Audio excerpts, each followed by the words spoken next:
On January 10th, a group of music industry professionals gathered in Dallas for what was supposed to be a standard corporate negotiation. The agenda? Hash out the terms of a recording contract. One of the men in that room was music industry veteran and record label boss Radrick Davis, better known to the world as Gucci Mane. He was there representing his label, 1017. On the other side of the table was one of his rising artists, Lontrell Williams Jr., who performs under the name Pooh Shiesty.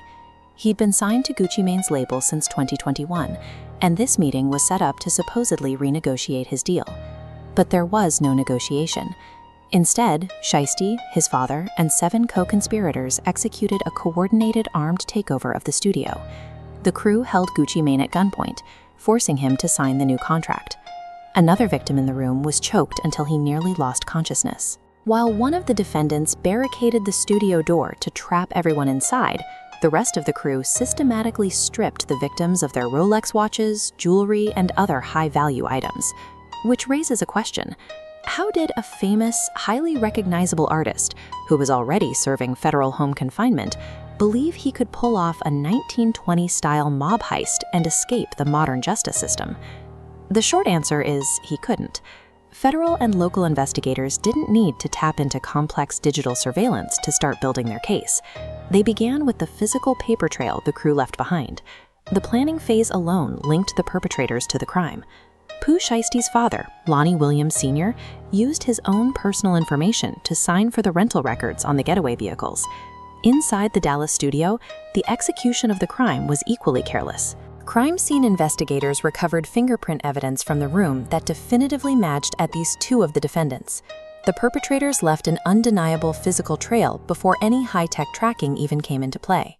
To map the conspiracy across state lines, federal investigators tracked the 400-mile journey 9 defendants took from Tennessee to Texas. Along that route, automated license plate readers quietly logged the rented getaway cars as they crossed state lines. Investigators pulled the crew's electronic data, using cell phone pings to map the travel route from Memphis to Dallas. And when they arrived, local CCTV cameras captured video of the group lingering outside the studio during the attack. Moving through modern America creates a sequence of time-stamped digital events that effectively neutralizes old-school alibis. Then came the self-sabotage.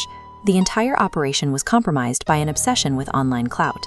The suspects essentially did the prosecutor's job for them by openly posting pictures of the stolen Rolexes and jewelry on their social media accounts shortly after the robbery.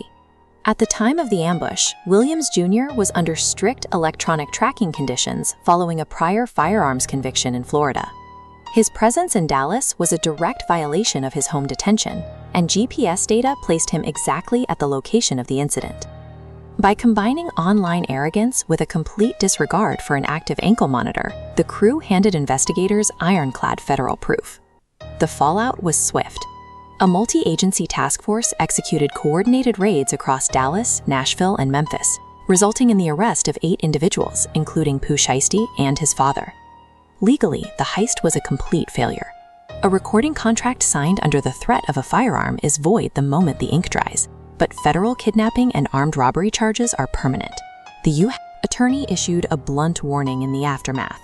For anyone contemplating using violence and intimidation as a business practice, I'm here to tell you that it will be vigorously investigated and prosecuted. Pulling off a brazen, violent extortion is an obsolete tactic. In a digitized world, a criminal's own data and devices will testify against them long before a trial even begins.